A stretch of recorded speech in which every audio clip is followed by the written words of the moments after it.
question of whether, I mean, the light's almost there.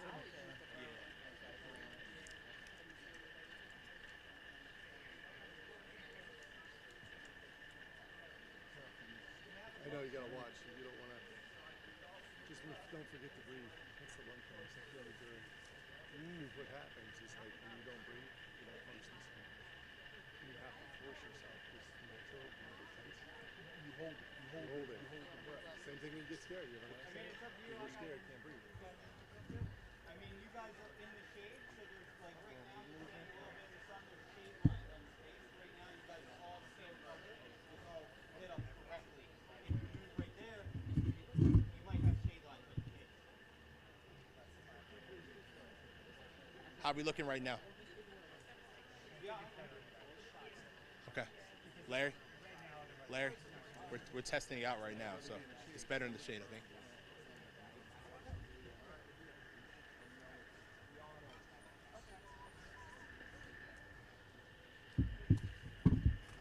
All right, so you call the squad over? Yeah, so Larry, this is going to be here. We should kind of just keep it here. Just be, well. Mike, Marissa, or Ant, either one. Do we want this here or up here?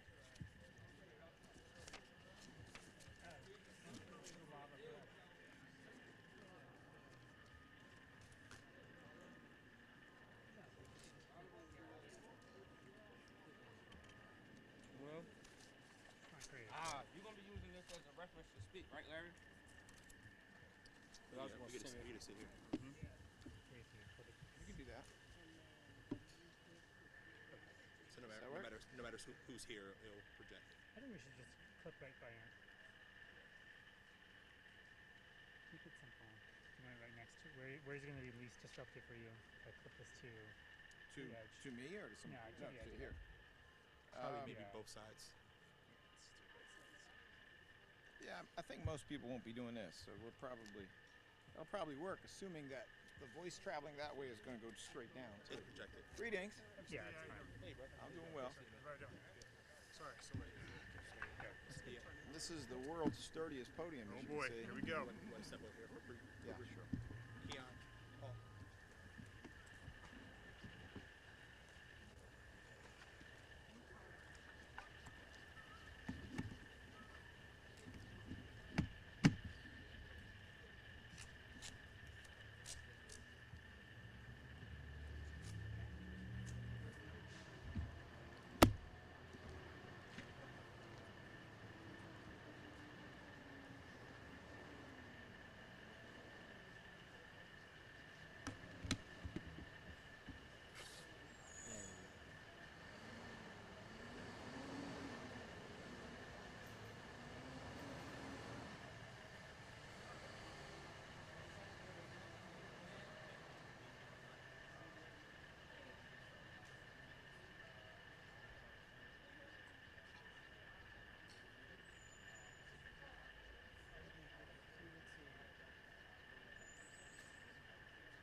I know.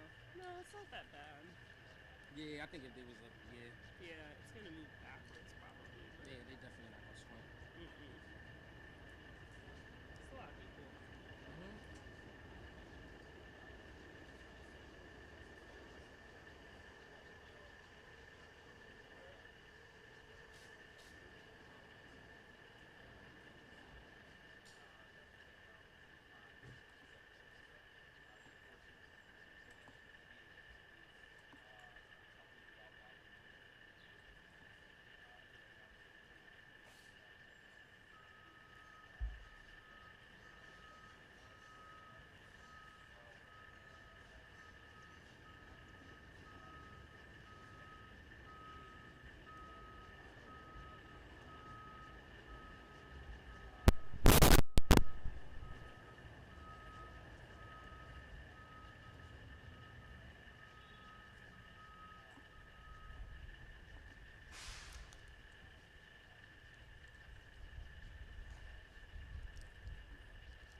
Check 1 2 3 4. 1 2 3 4.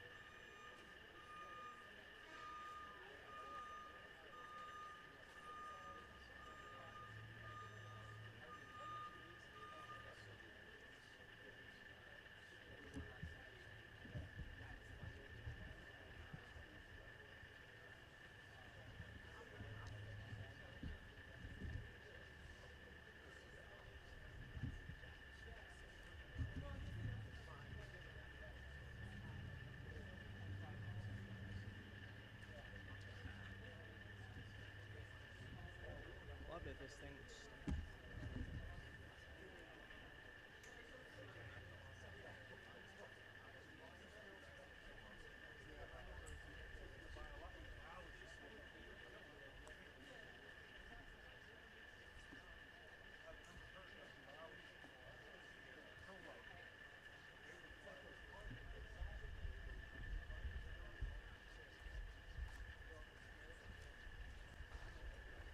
That was weird, man. When you moved the mic, I got a buzz.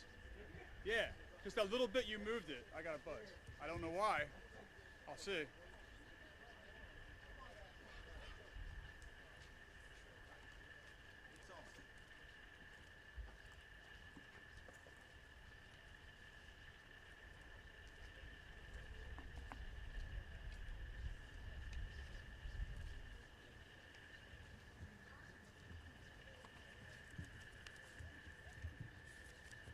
Lights okay? Not okay? Yeah, we can do that. Is that better? Okay.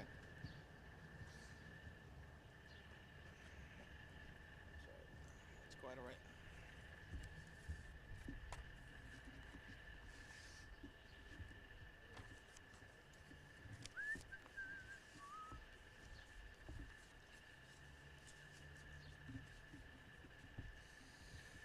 All right, is everybody ready?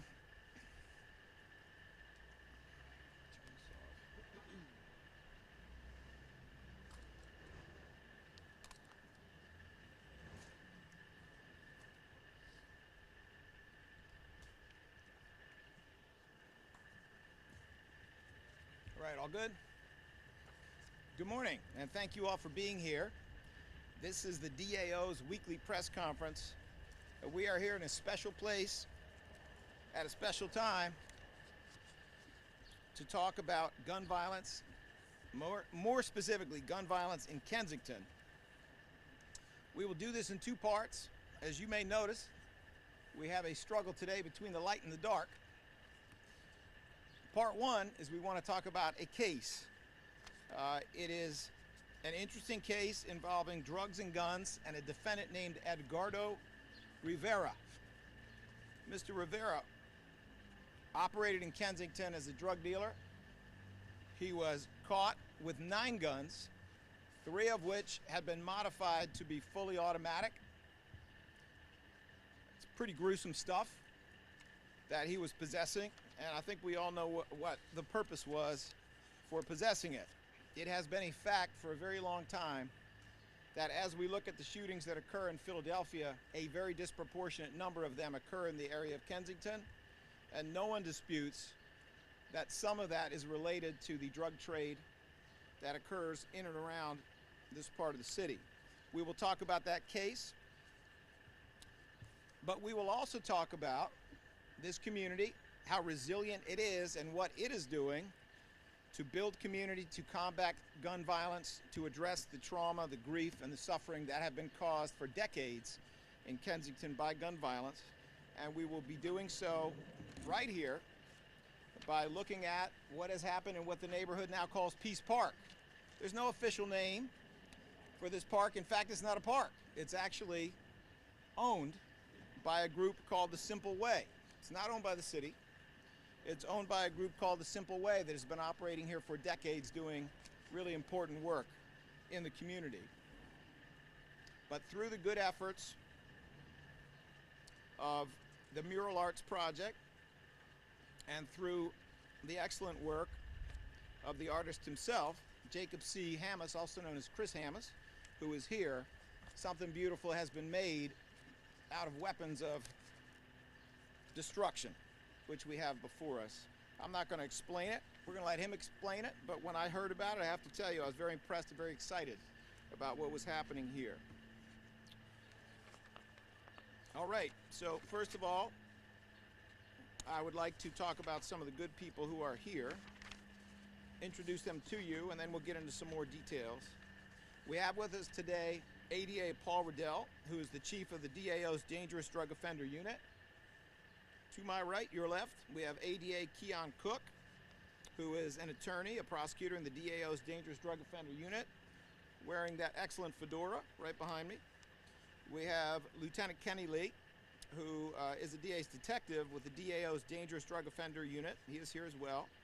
We have Tania Leonard, director of the DAO's CARES Unit, which, as you know, works intensively with the families of homicide victims in the first 45 days, and sadly has had a lot of work to do in this area over the years. We have with us Mariel Dela Cruz, who is the director of the DAO's Victim Services Unit. Those are folks from the office. But we are also delighted to have with us today Shane Claiborne. That's S-H-A-N-E, last name C-L-A-I-B-O-R-N-E, who wears a lot of hats, but he is the founder of Raw Tools Philly. He is also a pastor in this neighborhood, has been for a long time. He's been living in this neighborhood for 30 years and doing a lot of amazing work. We'll talk about that a little bit more later. We have with us Jane Golden, founder and executive director of the Mural Arts Program of Philadelphia, with which you are all familiar. It is an internationally known, internationally respected public arts organization that has done amazing things in and for the city. We have with us Nadia Malik, who is the program director for Porchlight. Porchlight, I understand, to be under the umbrella of the Mural Arts Program, and Porchlight was very involved with what you are seeing before you. And then, of course, we have the artist himself. We have Jacob C. Chris Hammes, who is the artist responsible for this particular and fascinating work. Couple of notes for all of you on data around crime and gun violence, more specifically in Philadelphia. Obviously, there is no celebration when it comes to numbers as they relate to homicide victims. No homicide victim is acceptable. Obviously, we would like to be like one of those countries where they have next to no fatal shootings in a year. And yes, there are countries like that, just not here. But we need to look at the numbers as we also talk about people suffering in individual cases. And what we see as of today, meaning through midnight on the 20th of July 2025, is that Philadelphia still has the lowest number of homicides on the 20th of July in over 50 years today. A fact that is, once again, very remarkable because we are still the poorest of the 10 largest cities. That hasn't changed. It's still remarkable because there are more guns on the streets of the city of Philadelphia every day, every single day, than there were the day before. And if you want some specifics on that, try this. There were about 780,000 guns sold in Pennsylvania last year. There were about 12,000 taken off the street by police. That math does not reduce guns. That math, unfortunately, means we have more and more guns, and yet we have fewer and fewer homicides. And a lot of that work has been done by community-based organizations. It has been done by pastors. It is being done here by artists. It has been done on the enforcement side as well by the Philadelphia Police Department, our federal partners, and by some of the folks who are going to be explaining the case of Edgardo Rivera. So terrible as it is, and it is terrible whenever there is a fatality from gun violence, and it is terrible what has been going on in Kensington for decades in terms of gun violence. As terrible as it is, we also need to hold the truth that the numbers are comparatively low. There has not been, in the last 50 years, a year, not one, when there were fewer than 130 homicides on this date. Not one. And today it is 126. Nothing to celebrate, as I said before, but certainly it is positive. I would also point out, because the whole issue with public safety is not just homicide, and it is not just homicide by gun. I would also point out that the number of victims of shootings right now in Philadelphia is down over 20% from last year. And understand that last year in the United States was the best year for public safety improvement in terms of gun violence in the history of the United States. And last year was a year when Philadelphia led the nation among cities with more than 1 million in population in terms of its reduction. So we are not done getting better. And we are doing way better than we were doing when we came into office. But having said all of that, the credit is not with my office. The credit is, in fact, with all kinds of people, many of whom have nothing at all to do with government and are simply good coaches, good school teachers, good parents, good deacons in their churches, good neighbors. And it has a lot to do with organizations like the ones that we are going to highlight today. All right, having said that, it is my pleasure at this time to call forward ADA Paul Riddell, who's the chief of the Dangerous Drug Offenders Unit, with ADA Keon Cook, whose work he supervises, to talk jointly and separately about the Edgardo Rivera case. After they speak, I'll come back up, we'll introduce some more speakers and speak a little bit more about this topic. Gentlemen? Good morning. First, I want to thank our partners in the Philadelphia Police Department, specifically Inspector Washington and Captain Deacon, for their hard work and efforts on a daily basis for the community of Philadelphia and in drug investigations. Traditionally, the Dangerous Drug Offender Unit has been focused on long-term drug investigations, which includes maybe months and even years of investigations. In these matters, we've invested ourselves with DEA, Pennsylvania State Police, FBI, and of course PPD.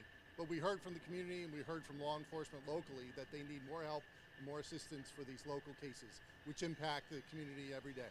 So in this case, we have expanded our efforts, and ADA Keon Cook is part of that expanded efforts to invest ourselves vertically and prosecute these cases all the way from the bottom to the top in these local drug investigations, and specifically you'll see the amount of guns that we've recovered in this case, which are so dangerous to the larger community. And with that, I'll introduce ADA Keon Cook. Thank you. Good morning. So this case was part of the Kensington Initiative that ran from April 30th over to May 2nd. This case, as Chief Riddell indicated, it involves the Narcotics Field Unit. So this case involved an investigation from the officers from March to the end of April. And during this time, they observed multiple narcotics transactions involving this defendant. On April the 29th, at that time, a search warrant was executed on the block of Venango, and at that time, multiple things was recovered: 9 firearms, drugs, as well as cash. So it was approximately $19,000 worth of narcotics, crack cocaine, hydro marijuana, about $10,000 in cash. The 9 guns include a SCA CPX handgun, a Taurus G3 handgun, a Glock 45 handgun that was converted with an illegal switch to be fully automatic, a Glock 19, which also converted, a Smith & Wesson S&P or S&D with a laser attachment, a Glock 17 handgun, a Roman Mini Draco rifle, a DPMS A-15 fully automatic assault weapon that had a sawed-off barrel, a Freedom Ordnance FX 9mm. In addition to these firearms, also recovered was high-capacity ammo, traditionally known as the ammo drums. Last week, this matter went to court for a preliminary hearing. All charges was held. And the charges include possession with the intent to deliver, conspiracy, simple possession, possession instruments of crime, criminal communication, possessing offensive weapons, and obviously possession of weapons. So I would like to take the time to thank the officers that was involved with this, particularly Captain Deacon and the field unit, Lieutenant Payne, Sergeant McKinney, the officers that was involved with the actual execution, Officer Portella, Officer Bullock, and Officer Flynn. Thank you.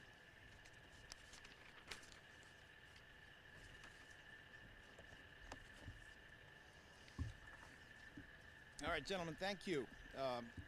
We said from darkness to light, and light is sneaking up on us. So, given the prior advice, I'll keep moving. When you got a problem, you got to keep moving. Anyway, so we have heard a little bit about one more indication that there's more work to be done. When you find a drug dealer rolling around with that much cash, 9 guns, who has converted some of those guns to be fully automatic, that means a machine gun, folks. That's what that means. That means you can spray up the whole place. When that's what you're looking at, there's obviously a lot more work to be done. But the really good news is that there is work getting done in Kensington. There has been for years. It's not just at the level of government. A lot of it is at the level of community.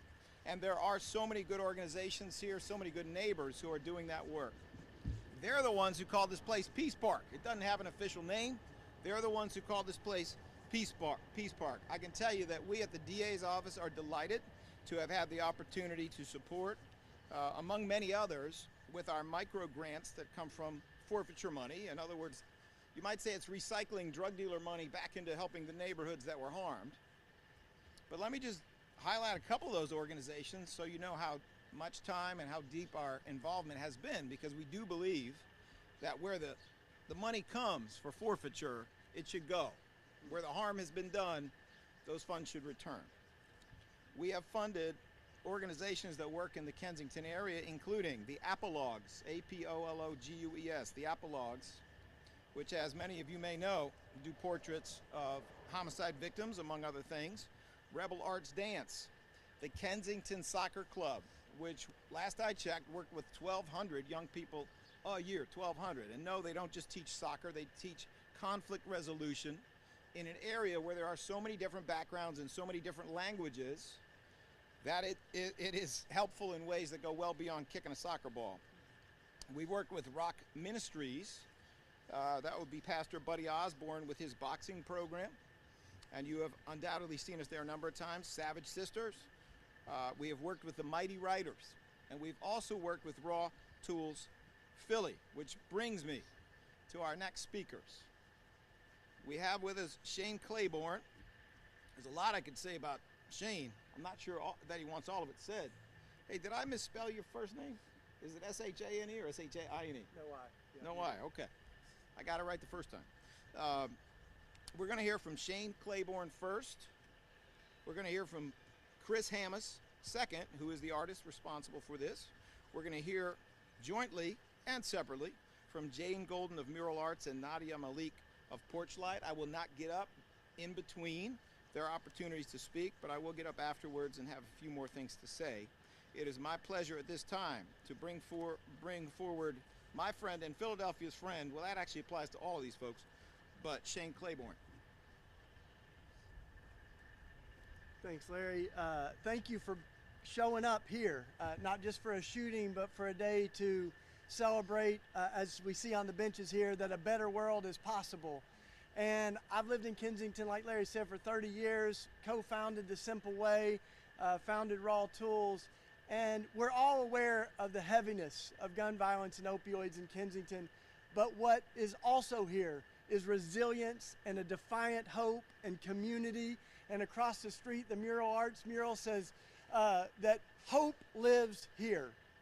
And this space is a reclaiming of this space for hope to say all things can be made new.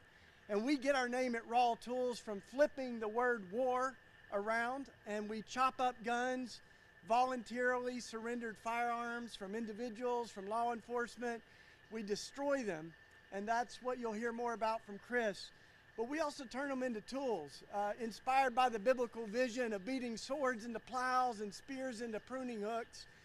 We turn guns into garden tools. And every time we do it, we say, all things can be made new. And what's true of metal is also true of human hearts. People are more than the worst thing that they've ever done. And so while violent crime should have consequences, we believe in restorative justice. We believe in the healing of folks who have been harmed, but also the healing of people who have done harm. So it's always a privilege to collaborate with folks here. And I have a lot of stuff on the table here. These are actually bullet casings from the neighborhood. We've picked them up. A reminder of how deeply personal this is. Even when we were in an organizing meeting in the building right there, and while we were meeting, someone opened fire with a semi-automatic rifle, shot 2 people, blew out the transistor. It knocked all the electricity out while we were in a meeting praying and organizing around gun violence. So this is real. It has names. This memorial, as Chris will probably mention, it lights up every 11 minutes to remember a life lost to gun violence. That's the stat. Even though it's lower in Philadelphia, our nation's seeing over 40,000 lives a year lost to gun violence. So we remember that by the warm lighting every 11 minutes. And every one of those has a name.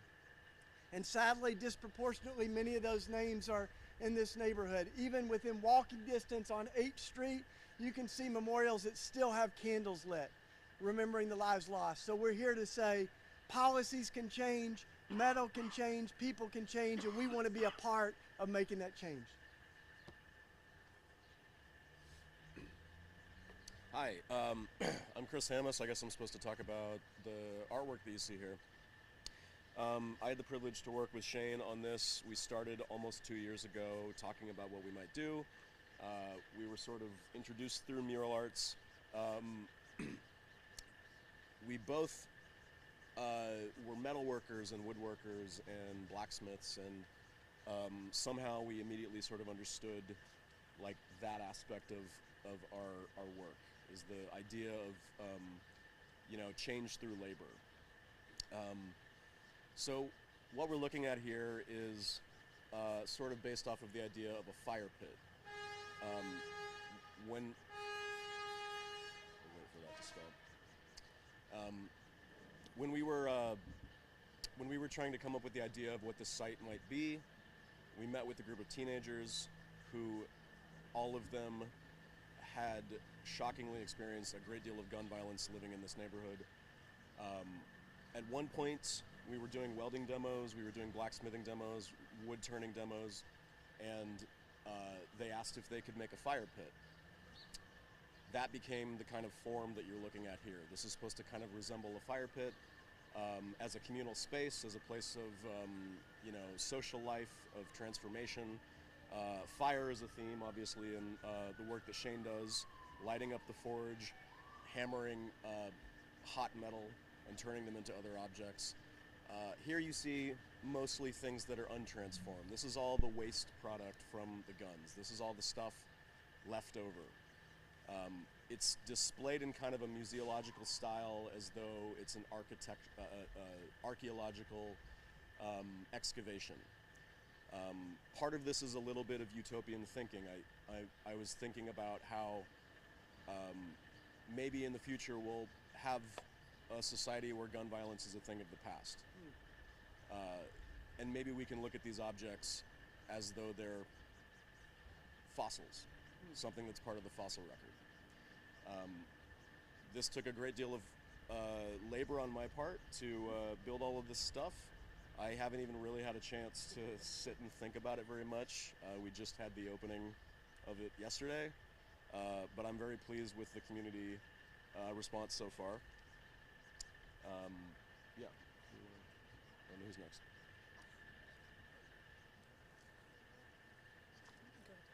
So hi everyone. Thank you, D.A. Krasner, for inviting us here today, to Shane and Chris, to a simple way. Thank you. It takes a village to do this work. You all might know mural arts because there are 4,400 works of public art that grace the walls of our city, and that's really remarkable, wonderful, and inspiring. But we also have a robust programmatic division. We work in restorative justice, we work in prisons with people coming home, we have an art education program serving thousands of young people each year, and we have our Porch Light program, which is our partnership with the Department of Behavioral Health and Intellectual Disability Services. And as part of that program, we've been embedded in Kensington for many, many years, and every year we do a signature project. And the signature project means that we go beyond the mural as much as we love murals, and we do something different. And we connect with wonderful, extraordinary artists. And I think what this work shows us is that change is possible.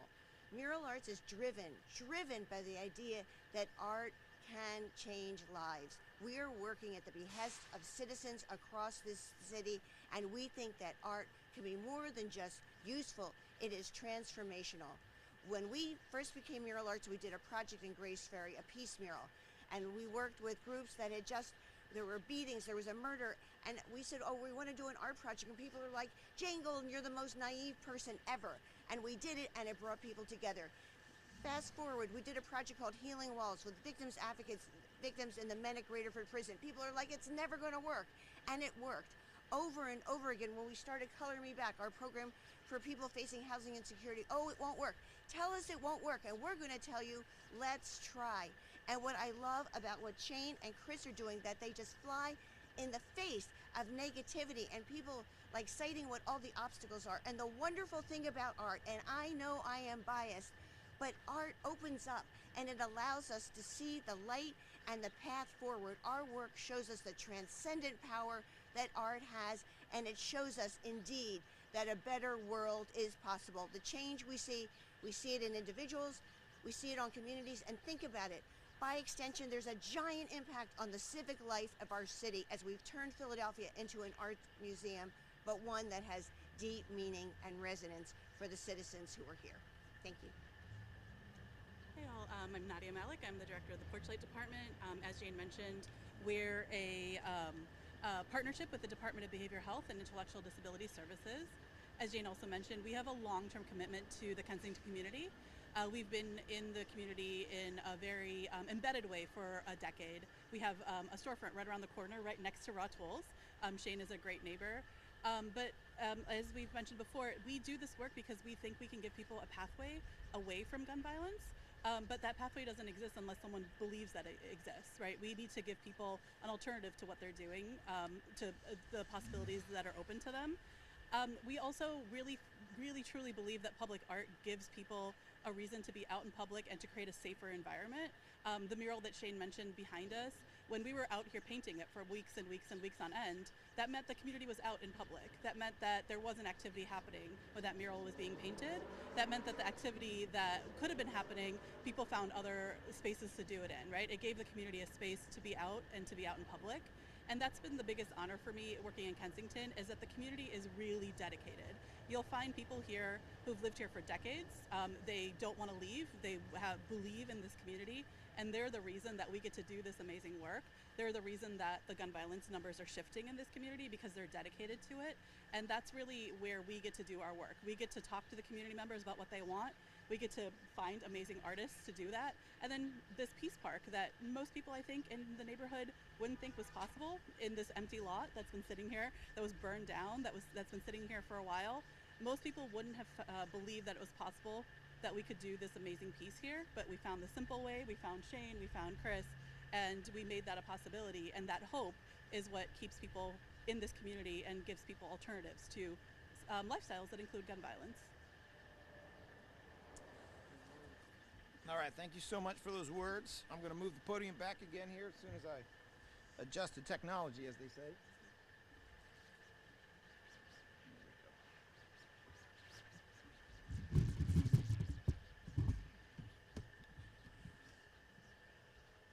All right, Dan Sheridan, Channel 6 ABC. Do you have any questions? All right, thank you. Cristobal Mora, 10 Telemundo. Do you have any questions? In Spanish, I'll try. Oh, you want to do it later? Okay, very good. Claudia Vargas, Channel 10, NBC.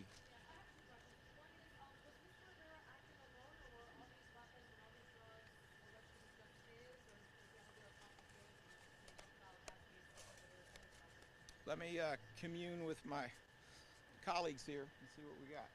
Are you able to talk about that?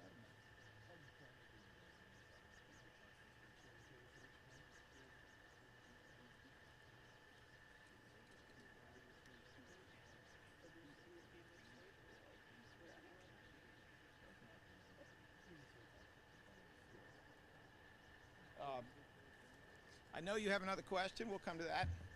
This is a very active investigation, and while we will have a comment on that at a later time, we can't comment on that just yet.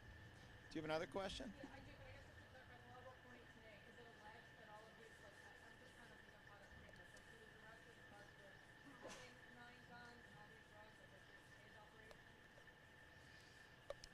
Yes, I'd say that's fair. The other question, just looking at case outcomes with gun and drug possessions, usually only about 50% of those end up in guilty verdicts. So just curious, you know, how you explain that to the community. Like, this person has been arrested, you're pressing charges, but oftentimes they walk away. So how is the city different? Well, I mean, 50 is actually kind of an optimistic number. I don't know if you know this, but if you go back and look at the coverage of Lynn Abraham, you'll find out that her average conviction rate was about 25%. It was not 50%. You know, simply put, the court process is complex. There's an awful lot of boxes that have to be checked. Witnesses have to show up. They do often, they don't always. Searches have to be legal. They are often, they're not always. Scientific results have to come back, and they have to come back on time. That can happen. Sometimes it doesn't. Defendants have to show up, not just run and be on bench warrant status. That can happen as well. So it's always a struggle for prosecutors who have to, in some ways, be the conductors of an orchestra to get all the different instruments playing well and to come out with beautiful music. That's always a struggle. But I can tell you it's one that we take very seriously, and we are not going to let perfect be the enemy of good, or in this case, really good. We're going to keep pushing as hard as we can to try to get the proper outcomes in these cases. All right, let me see now. Pete Santo, 29 Fox. Any questions, sir? All right, thank you. Geisha Torres, 65 Univision. Okay, we'll do that later. And then we have Dan Horan. Did I pronounce that right? Yep. Just one question. How can people get involved in programs like this in their community? Wow, what a great question. Let me huddle with people who know more than me, which is all of them. But let me do that.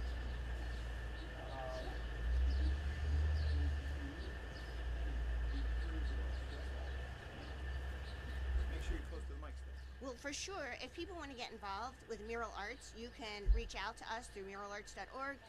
Reach out to me, Jane Golden. But there are many ways to volunteer with us. We have a wonderful hub here in Kensington. People can assist on works of public art. You can be a docent. We have a great tour program. We're a big, busy organization, and we always love people to get involved. Our work is driven by community. So thank you for that really great question. But Nadia might have other ideas. As Jane mentioned, we have a program called Call Me Back. We work with folks who are unhoused, economically insecure. So we open up the sign up for that every couple months. So if you go to our muralarts.org website, you can sign up and look for Call Me Back. So that is a program where we pay people to paint with us.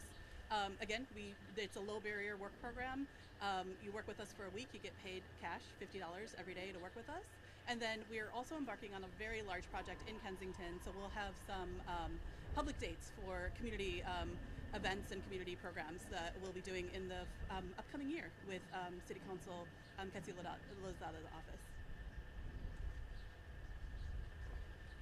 We're really comprehensive and hubbed here in Kensington. So I've got information on the table. We've got 6 different nonprofits working on affordable housing, helping kids with homework, giving out food. Like, we just opened a new library, so there's all kinds of ways that folks can get involved. And Raw Tools Philly is our website around gun violence. On our website, there's information on how to surrender or donate safely and legally unwanted firearms. We do that by appointment or by an on-site visit. There's ways people can volunteer and learn the crafts. We're doing firearm safety classes. We give out free gun locks and lock boxes. We're doing de-escalation work, so check it out at Raw Tools Philly, and I've got information on the table. All right, thank you for all those good words. A couple more comments for you. If you're looking at this art installation, the artist covered about 99.9% of it, but there's 0.1% I want to make sure you know, because I'm simple. There are 4 pieces missing. What are they? They are very thick, pie-shaped pieces of glass that are going to go on top. My understanding is that glass will be so sturdy and so thick that you could even stand on it. That will be enclosing this work of art, and therefore, if you come back to see it in a few weeks, what you're going to see every 11 or 12 minutes is you're going to see the light come on to remind us of how often someone is shot and harmed in the United States. You're going to see a park where people gather. You're going to see that they are facing each other when they gather, and they're facing this, hoping that this will actually look like an archaeological dig. It will actually look like a thing of the past someday, whenever we decide that we want to join other countries that do not have 100 murder victims, and I can think of one country, they have 11. Or another country, half as big as the United States, where they are expected to have a total of 1 fatal shooting all year.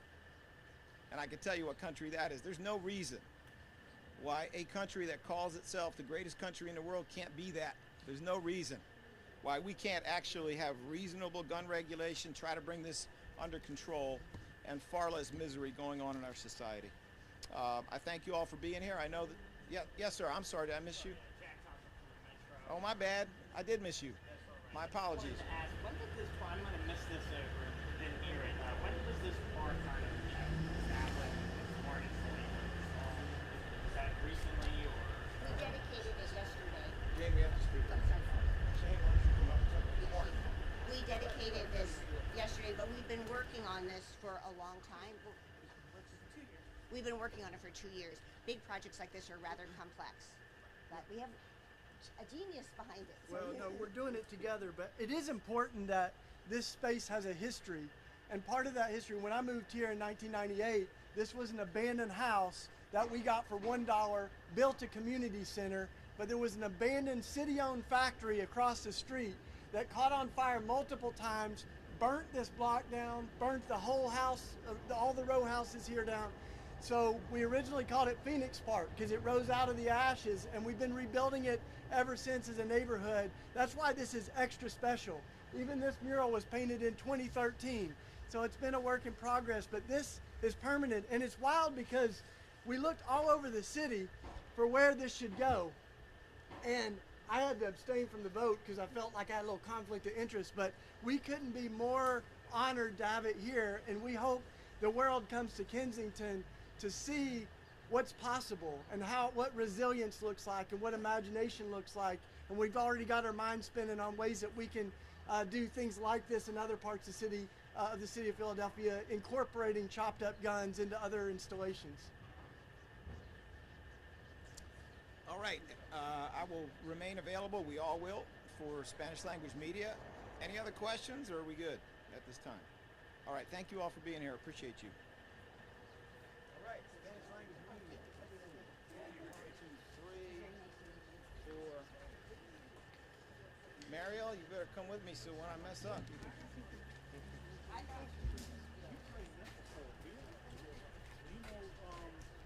Sharon Ostro? She was my teacher. Yes, yes. Yes.